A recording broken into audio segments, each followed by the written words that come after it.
श्री प्राणनाथ प्यारे की जय।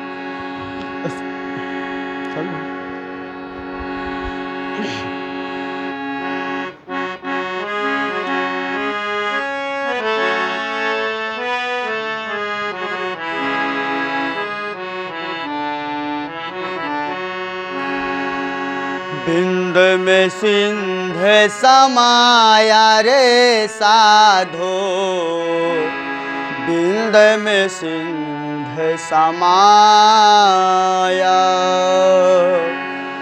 बिंद में सिंध समाया रे साधो, बिंद में सिंधु समाया। त्रिगुण स्वरूप खोजति भय विसीम, त्रिगुण स्वरूप खोजति भय विसीम, पर अलख न जाय लखाया।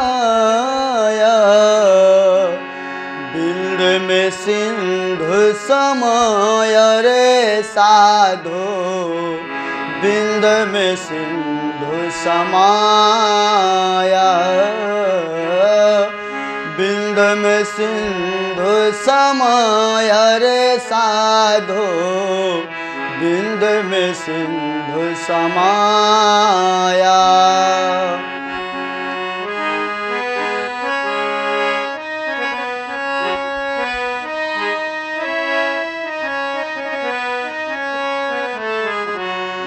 वेद अगम कहे उल्टे पीछे, नेति नेति कर गाया।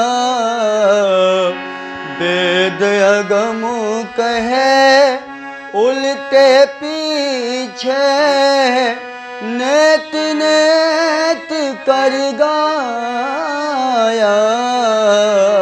खबर न परी बिंदी उपजा कहाँ थे, ताथे नाम निगम धराया। बिंद में सिंधु समाया रे साधो, बिंद में सिंधु समाया, बिंद में सिंधु समाया रे साधो, बिंद में सिंधु समाया। आसत मंडल में सब कोई भूला,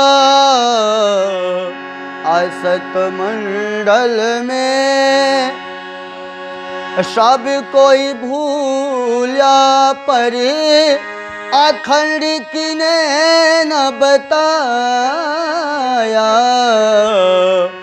नींद का खेल खेलती सब नींद में, नींद का खेल खेलती सब नींद में, जाग के किने न देखाया। बिंद में सिंधु समाया रे साधो, बिंद में सिंधु समाया, बिंद में सिंधु समाया रे साधो, बिंद में सिंधु समाया। मृग जल सो जो त्रिखा भाजे, मृग जल सो जो त्रिखा भाजे, तो गुरु बिना जीव पार पावे। तो गुरु बिना जीव पार पावे, आने के उपाय करे जो कोई, अनेक उपाय करे जो कोई तो बिल्ड का बिल्ड में समावे। बिल्ड में सिंधु समाय रे साधो, बिल्ड में सिंधु समाया। बिल्ड में सिंधु समाय रे साधो, बिल्ड में सिंधु समाया। महामति कहे बिल्डी, श्री महामति कहे बिल्डी, बैठे ही उपजा। श्री महामति कहे बिल्डी, बैठे ही उड़िया। पाया सागरी सुख सिंधु, अक्षरातीत अखंड घर पाया। अक्षरातीत अखंड घर पाया। ए निधि पूरब सलमंदो, ए निधि पूरण सलमंदो। बिंद में सिंधु समाय रे साधो, बिंद में सिंधु समाया। बिंद में सिंधु समाय रे साधो, बिंद में सिंधु समाया। बिंद में सिंधु समाय रे साधो, बिंद में सिंधु समाया। बोलो श्री प्राणनाथ प्यारे की जय। श्री सद्गुरु महाराज की जय। महामत सन्मंधे पाइए ऐसा अखंड सुख अपार। गुरु प्रसादे नाटक पेख्या, पाया मन मन का प्रकार, पाया मन मन का प्रकार। बोलो कृष्ण कन्हैया लाल की, श्री निजानंद स्वामी की, श्री प्राणनाथ प्यारे की, महारानी वायुजुराज की, महाराजा छत्रसाल की, गुरुजी मंगलदास महाराज की, बाबा दयाराम साहेब की, परमहंस राम रतनदास महाराज की, परमहंस चरणदास साहेब की, श्री कृष्ण प्रणामी धर्म की, तीनों पुरी धाम की, सर्व सुंदर साथ की। हो मेरी वासना तुम चलो अगम के पार। प्रणाम। उपस्थित सद्धर्म प्राण शिरोमणि सुंदर साथ जी, माताएं, बहनें, भाइयों, प्रतिदिन हम लोग सत्य चिद आनंद से जुड़ने का प्रयास करते हैं। जो हमारा मूल है उस मूल से जुड़े रहना हम आवश्यक समझते हैं। तो प्रतिदिन पूजा करेंगे, प्रतिदिन पाठ करेंगे, प्रतिदिन चर्चा सुनेंगे, प्रतिदिन ध्यान करेंगे तो सत्चिद आनंद से जुड़े रहने का मौका मिलेगा। और इनसे हम दूर हो गए, पूजा पाठ जप ध्यान कुछ नहीं है, तो सत्चिद आनंद का सीधा विपरीत होता है, उल्टा होता है असत जड़ दुख। क्योंकि संसार में ही हम लगे रहेंगे तो संसार तो असत का खेल, असत मंडल में सब कोई भूलिया, श्री जी कहते हैं ना। संसार तो लोग संसार में असत्य का ज़्यादा विस्तार करते हैं ना। व्यापार में देखिए, कई व्यापारी झूठ झूठ बोल करके व्यापार करते हैं। राजनीति में देखिए कई नेता लोग झूठ बोल करके जनता को अपने फेवर में कर लेते हैं। समाज के क्षेत्र में भी देखिए, समाज के क्षेत्र में हम क्या देख सकते हैं कि जो कंस्ट्रक्शन का काम होता है वो सही मटेरियल नहीं डाला जाता, जितनी उसमें ज़रूरत है उतना मसाला मटेरियल डाला नहीं जाता है। और दुनिया में जो भी खाने पीने की चीज़ आप देखिए उसमें भी मिलावट, सत्य नहीं है, असत। जहाँ भी आप देखिए कि असत का विस्तार हो रहा है, लोग उसमें ज़्यादा कमाई करने के लिए, ज़्यादा धंधा करने के लिए लोग लगे हुए हैं। और आप हम सब भी भक्ति से वंचित हो गए तो असत का प्रभाव हमारे ऊपर ज़्यादा होगा, असत हावी हो जाएगा हमारे ऊपर। तो बात बात पे हम असत का प्रयोग करने लग जाएंगे। पर सुबह सुबह हम पूजा पाठ जब ध्यान में हैं तो असत से थोड़ा दूर होने का और सत्य के करीब होने का हमें मौका मिलता है। इसलिए ज़्यादा झूठ व्यवहार, झूठी बातें, झूठा जो है संसार का जो तमाशा है उससे हम अलग होते हैं। और चित्त का अर्थ होता है हम चैतन्य स्वरूप है। यदि हम सुबह सुबह समझे कि हम चैतन्य स्वरूप है, जब हम ध्यान करने बैठे तो हम आत्मा स्वरूप हैं, परमात्मा महाचैतन्य स्वरूप है, आत्मा के द्वारा परमात्मा का ध्यान हो रहा है। ऐसे चित्त से जुड़ने का प्रयास होना चाहिए। अन्यथा तो शरीर तो जड़ है, आत्मा ही, इसलिए शरीर चलायमान है। आत्मा निकलने के बाद शरीर जड़ हो जाता है, तो शरीर की चिंता में ज़्यादा हो जाएंगे। दिन भर तो शरीर की चिंता होती है ना, खाओ पियो, गर्मी लग रही है एसी चालू करो, और फिर प्यास लग रही है पानी पियो, चाय नाश्ता, शरीर का ही नहाओ धो, विश्राम दो इस शरीर को। तो दिन भर तो जड़ की सेवा ही होती है।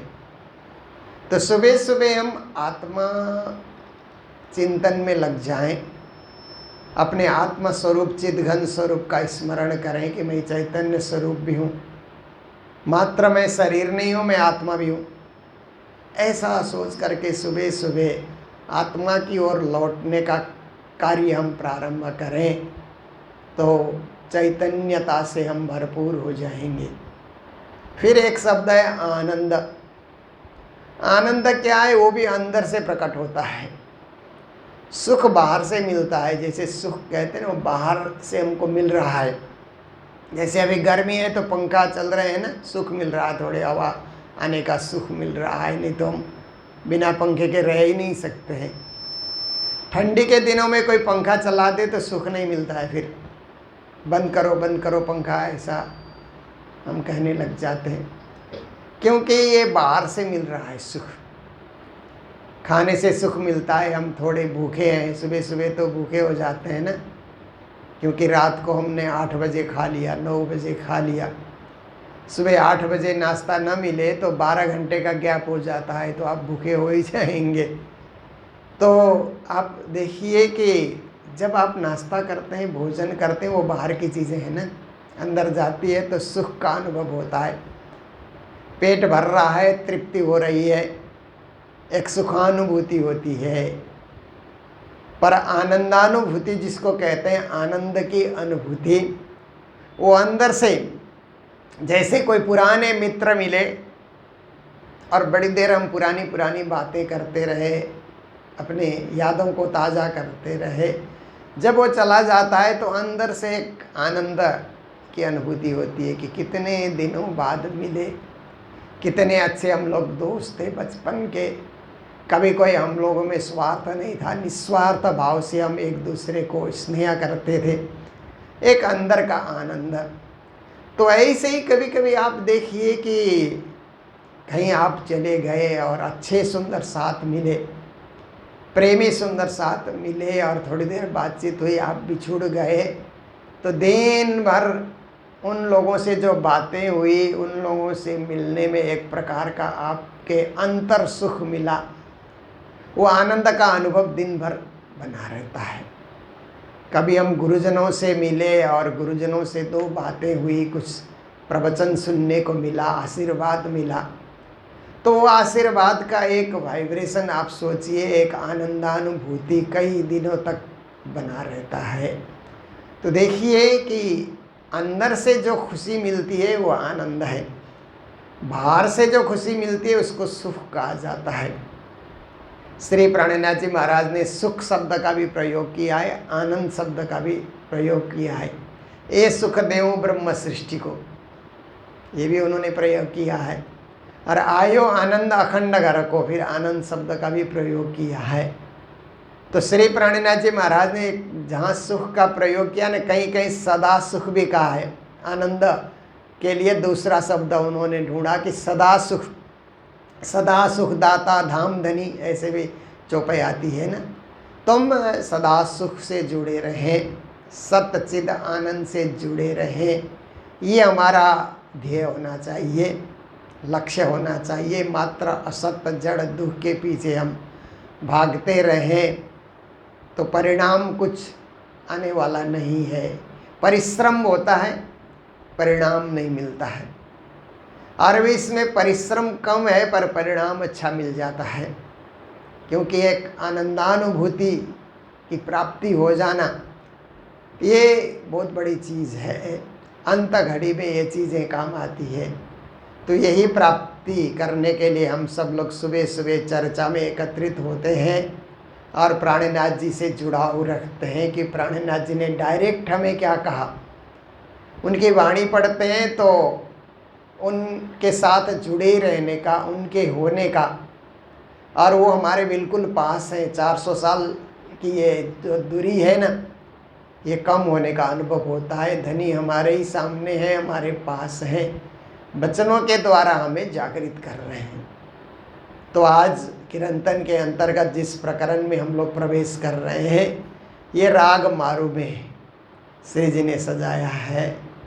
तो कहते हैं, हो मेरी वासना तुम चलो अगम के पार। संबोधन करते हैं हो शब्द से, अरे हो, तो ऐसे करके हो मेरी वासना। क्योंकि अभी तक जो प्रकरण आए, साधु शब्द से संबोधन किया, भाई शब्द से संबोधन किया, और कहीं सखी शब्द से संबोधन करते हैं, या वासना शब्द से। तो हो मेरी वासना, ये वासना जो शब्द है, जैसे एक है सत वासना, एक है असत वासना। तो सत वासना कहते हैं सत्य वस्तुओं को, सत्य चीज़ों को, सत्य अनुभव को। असत वासना कहते हैं झूठा अनुभव, झूठी चीज़ें, झूठा विचार, झूठा चिंतन, उसको असत वासना कहा जाता है। और एक है विषय वासना, एक है ब्रह्म वासना। विषय वासना कहते हैं हमारी 10 इंद्रियां हैं, 10 इंद्रिय के अलग अलग विषय हैं ना, उनकी प्राप्ति होती है तो इंद्रियों को अच्छा लगता है, खुशी होती है। जैसे पंच ज्ञानेंद्रिय हैं, उनके अपने अपने विषय हैं, उनकी प्राप्ति से उन्हें खुशी होती है, तो उनको विषय वासना कहा जाता है, जो संसार की इच्छाएं हैं। और एक है ब्रह्म वासना। ब्रह्म वासना मतलब ब्रह्म प्राप्ति की चाह रखने वाली जो आत्मा है, अविनाशी आत्मा, उसी को सूरता भी कहा है। आत्मा के लिए एक और शब्द का प्रयोग किया गया है, सूरता। ये सूरत, सूरता ऐसे करके संत वाणी में ये शब्द प्रख्यात है। शास्त्रों में आत्मा शब्द प्रख्यात है, पर संत वाणी में सूरता शब्द भी प्रख्यात है। तो आप देखिए, श्री प्राणनाथ जी महाराज ने ये वासना शब्द का प्रयोग किया। तो वासना शब्द को ऐसे हम समझें तो सुगंधि को भी कहा जाता है।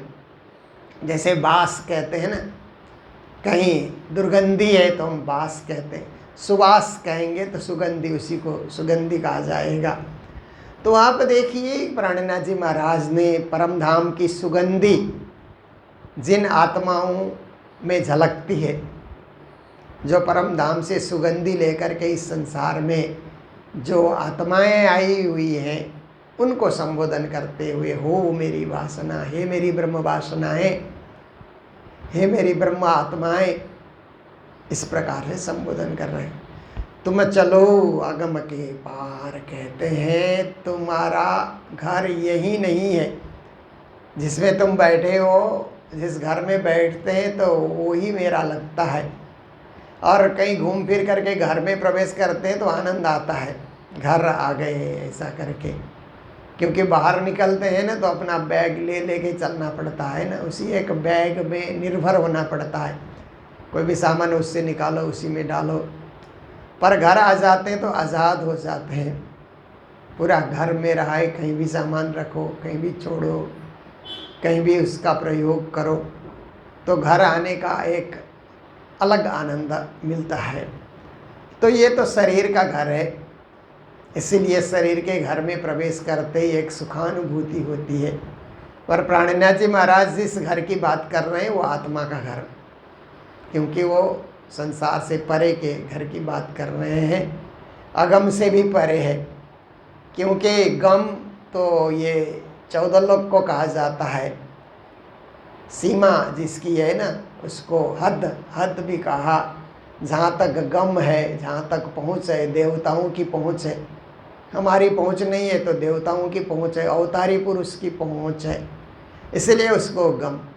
पर 14 लोक से परे जब जाते हैं तो अगम शुरू हो जाता है, बेहद की भूमिका, हद पार बेहद कहते ना, उस बेहद को ही अगम कहा। तो श्री जी महाराज कहते तुम चलो अगम के पार, उस अगम से भी परे, बेहद से भी परे। कई लोग कहते हैं कि बेहद से परे कुछ होता ही नहीं है, हद उससे परे बेहद। बेहद से परे क्या होगा? बेहद तो असीम चीज़ को कहा जाता है, जिसकी कोई सीमा ही नहीं है, वो बेहद है। पर श्री प्राणनाथ जी महाराज जिसको बेहद कहते हैं वो शून्य निराकार, शून्य निराकार से परे फिर सच्चिदानंद धाम है, सच्चिदानंदमय लीलाएं वहाँ पर होती है।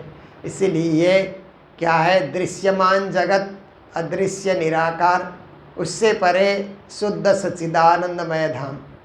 तो ये 3 विभाग है प्राणनाथ जी की वाणी और प्राणनाथ जी महाराज के सिद्धांत के अनुसार। इसलिए कहते हैं कि तुम अगम से परे, उस निराकार से परे, उस दिव्य परम धाम या अखंड धाम में तुम जाने की तैयारी करो, हे मेरी ब्रह्म वासना।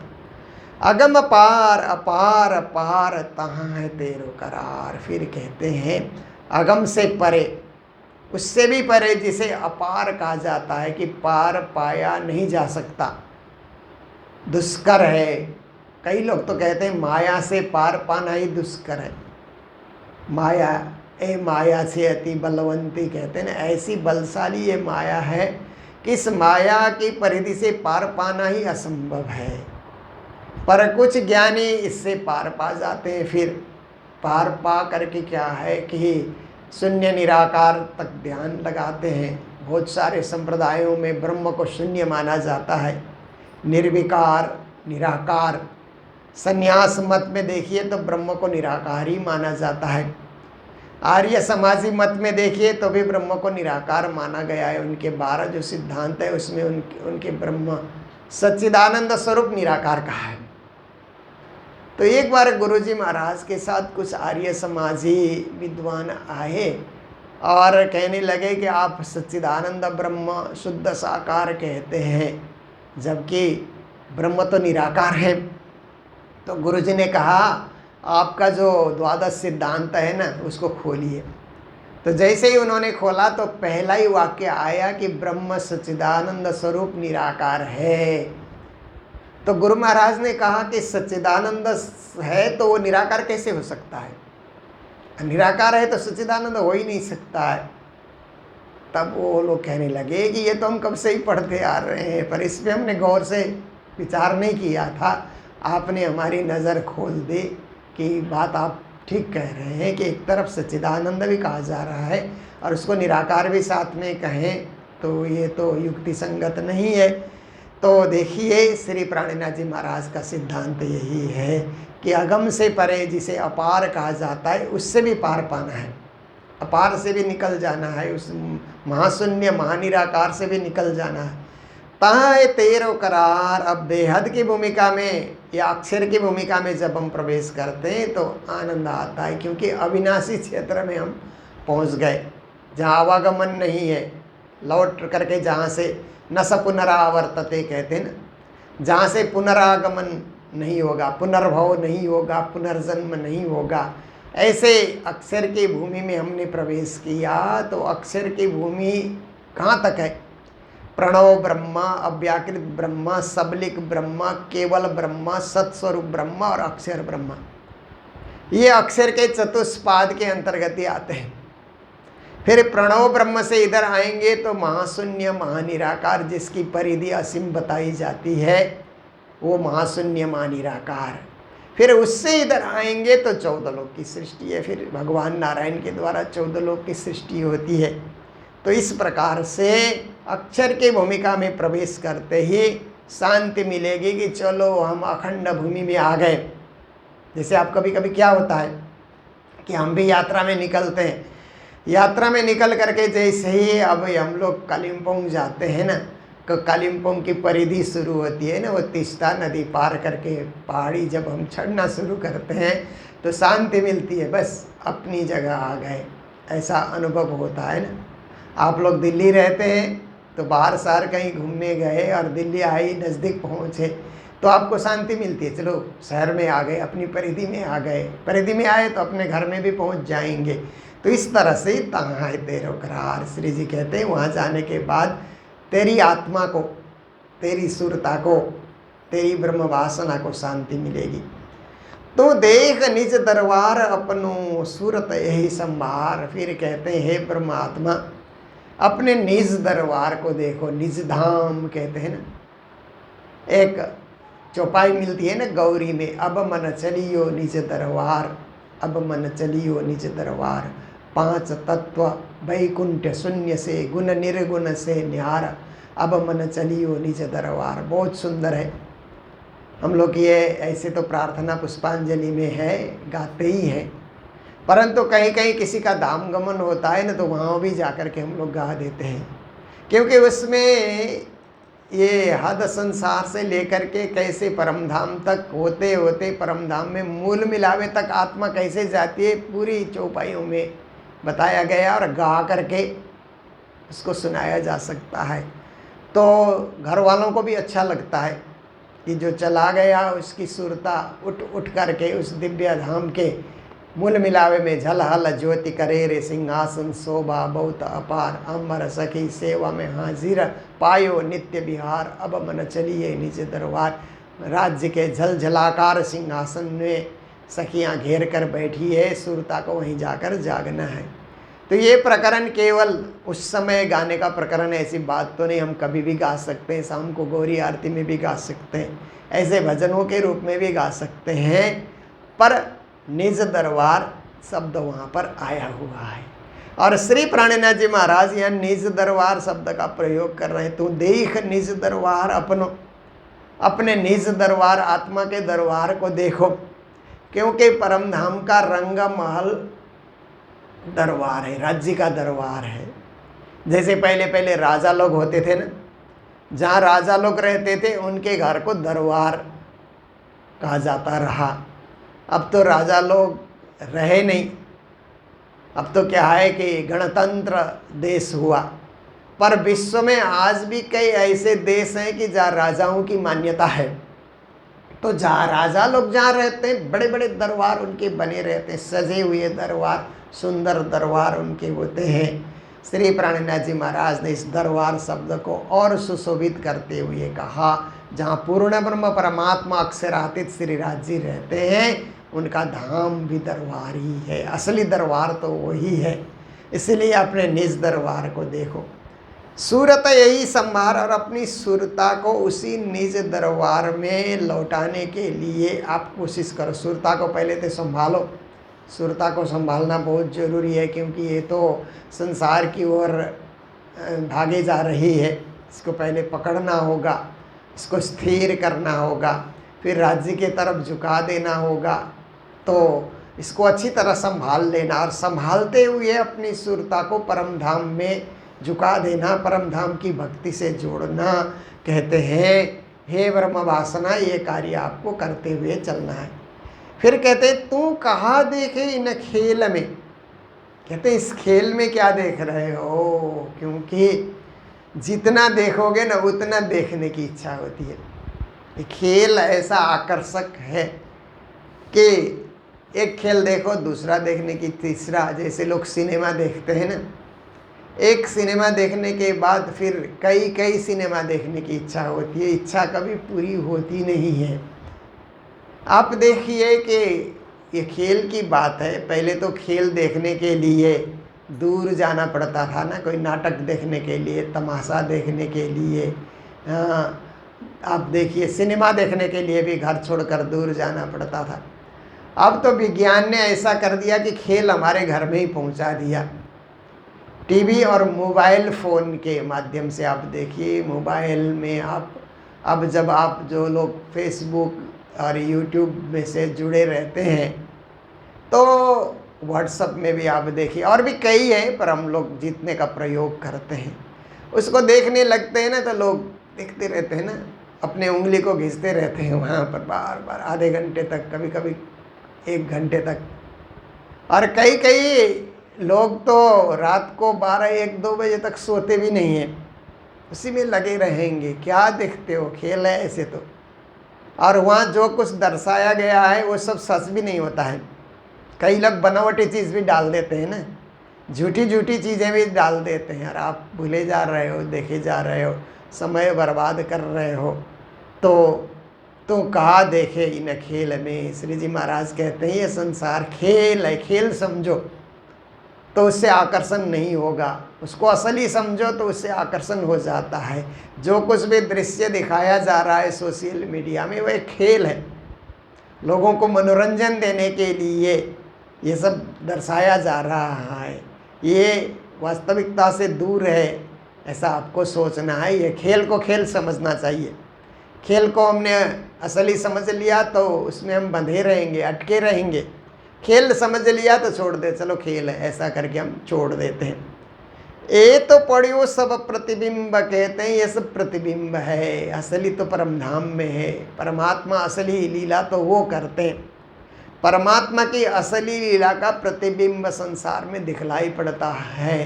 परम धाम के असली सुख का प्रतिबिंब संसार में पड़ा हुआ है। जैसे प्रतिबिंब रास कहते हैं ना, कोई मानता नहीं। दूसरे विद्वानों को ये बातें करो तो लोग मानते नहीं है कि क्या प्रतिबिंब रास है। रास तो एक ही बार हुआ श्रीधाम वृंदावन में, जहाँ आज निधिवन है, जहाँ वृक्ष ऐसे लेटे हुए हैं, जहाँ रात्रि को कोई विश्राम नहीं करता, वहाँ पर रास लीला हुई। पर श्री प्राणनाथ जी महाराज रास लीला के भी त्रिधावेद बताते हैं, कृष्ण लीला के भी त्रिधावेद बताते हैं। तो महारास, प्रातिभाषिकी रास, प्रतिबिंब रास की बातें होती है। तो आप देखिए कि यहाँ भी श्री जी ने प्रतिबिंब शब्द प्रयोग किया। असली और प्रतिबिंब में थोड़ा अंतर होता है, जैसे पॉजिटिव और नेगेटिव में थोड़ा अंतर तो होता ही है, इसलिए इस प्रतिबिंब में भूलो मत। प्रपंच पांचों तत्व मिला। फिर कहते हैं ये सृष्टि में प्रपंच है। प्रपंच का 2 अर्थ किया जाता है। एक तो ज़्यादा जो भुलावा है ना, उसको भी प्रपंच कहा जाता है। झंझट को भी कभी कभी प्रपंच, हम इस प्रपंच में नहीं पड़ेंगे, ऐसा कई लोग कहते हैं ना।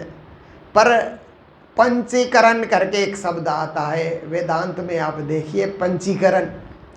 तो पांचों तत्वों का श्री जी ने नाम लिया, तो ये प्रपंच में पंचीकरण की व्याख्या श्री जी महाराज कर रहे हैं। हमें ऐसा सोचना चाहिए।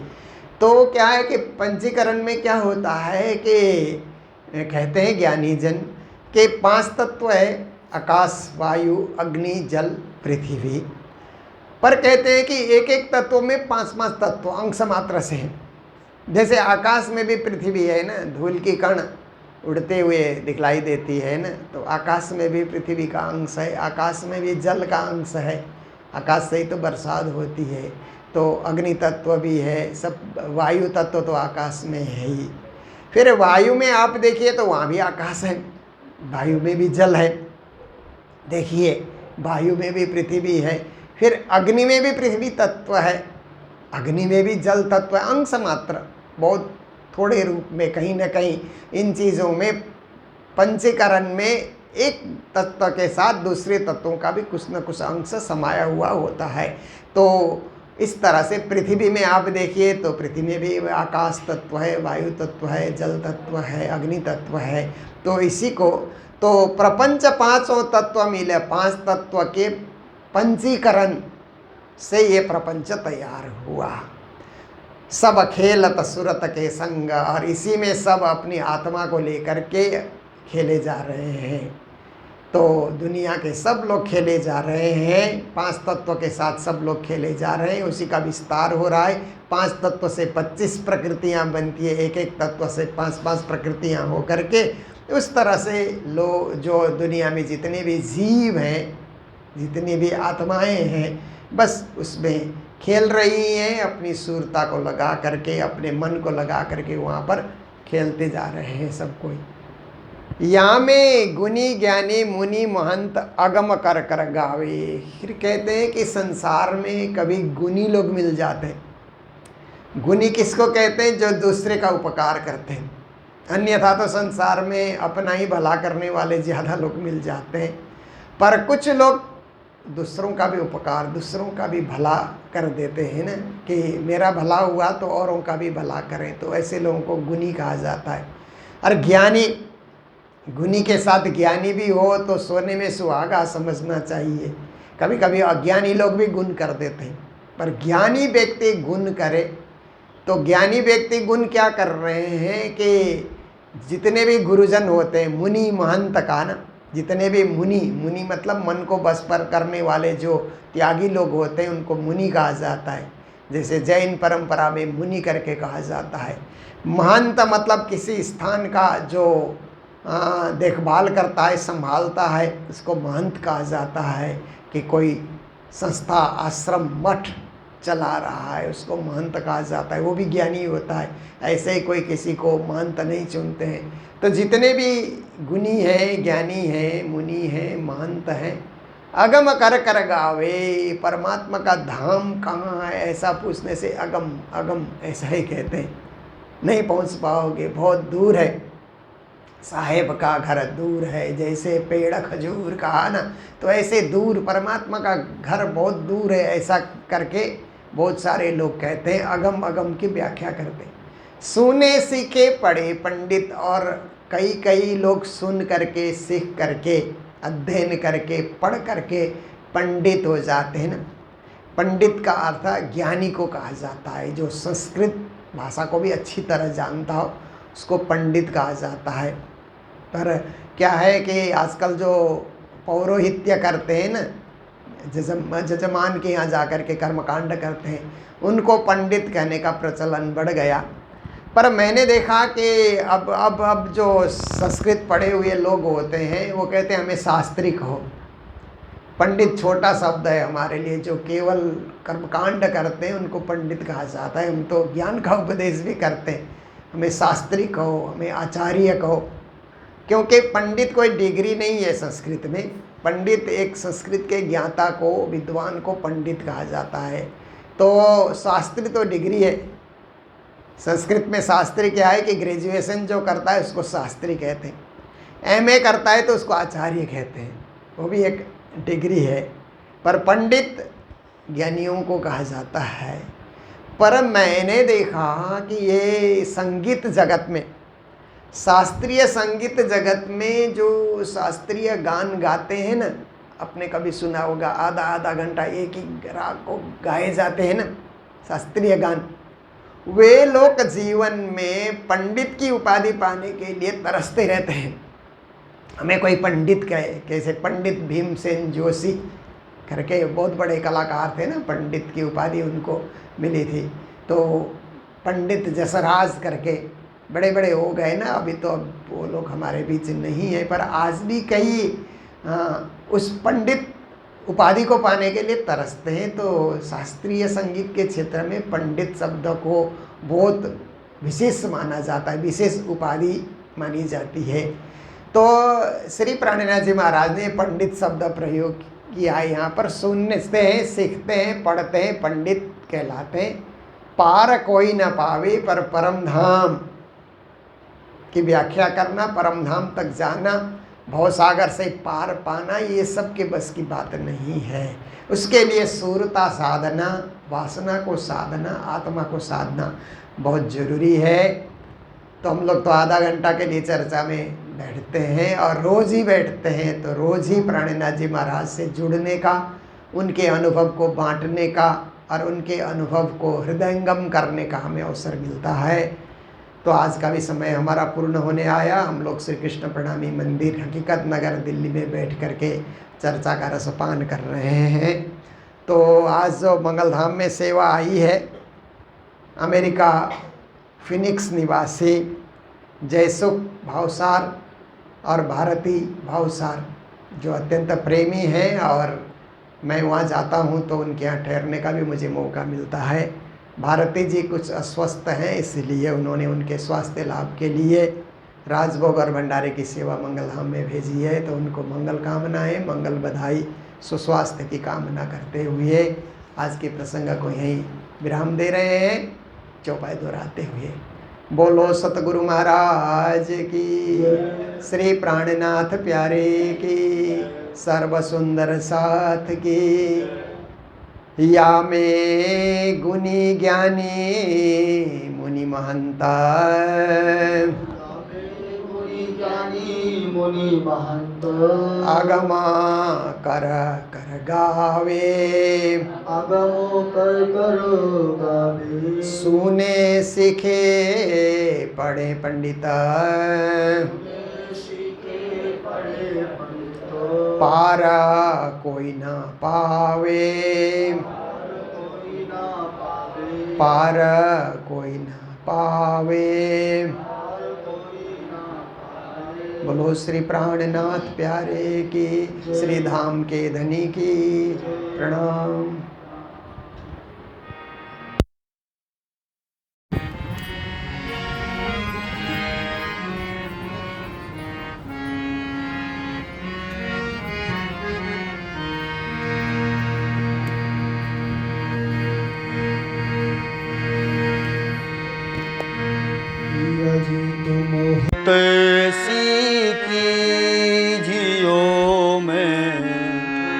अर्ज करूं मेरे पीवो जी, हम जैसी तुम जिना करो, मेरा तलफ तलफ जाए जीवो जी।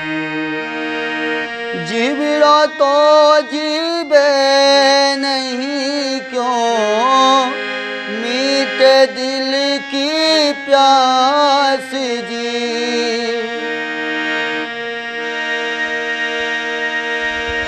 तुम बिना किन सो कहूँ पिया, तुम हो मेरी आस जी। आस बिरानी तो करूँ पिया, जो कोई दूसरा हो जी। सब विधि पिया जी सामरथ दिनों, रैन जात रोए रोए जी। जन्म अंधी जो हम होती पिया, तो तुम देखती क्यों कर जी। जब तुम आप दिखाओगे तब देखूंगी नैन लो भारी जी। ए पुकार पिया जी मेरी सुन के, ढील करो अब जीन जी। छिन छिन खबर में लीजियो में, अर्ज करो दुल्हीन जी। एक अर्जी मैं तो करूं पिया, बीच पड़ी अंतरा जी। सो आड़ी अंतराए टाल के दुल्हन कंठ लगा जी, कंठ लगा ये कंठ सो पिया कीजिए हास बिलास जी। बारने जाए श्री इंद्रावती पिया, राखो चरणों के पास जी। पिया तुम दुल्हा मैं दुल्हनी पिया, और न जानू बात जी। इस किसो सेवा करूं पिया, सभी अंगों साक्षात जी। पिया सदा सुखदा ता धाम धनी मैं क्या कहूँ इन बात जी। श्री महामति जुगल स्वरूप पर बरे, अंगना बरे बरी जात जी। पिया सदा सुख दाता धाम धनी मैं क्या कहूँ इन बात जी। पिया सदा सुख दाता धाम धनी मैं क्या कहूँ इन बात जी। श्री महामत जुगल स्वरूप पर बरे, अंगना बरे बरी जात जी। श्री महामत जुगल स्वरूप पर बरे, अंगना बरे बरी जात जी। पिया तुम होते सीखी जियो में, आरज करो मेरे पीबो जी। हम जैसी तुम जिना करो मेरा, तलप तलप जाए जीवो जी। हम जैसे तुम जिना करो मेरा, तलप तलप जाए जीव जी। मैं आरज करो मेरे पीब जी, मैं अर्ज करो मेरे पीब जी। बोलो श्री प्राणनाथ प्यारे की जय, श्री सद्गुरु महाराज की जय, श्री कृष्ण कन्हैया लाल की जय।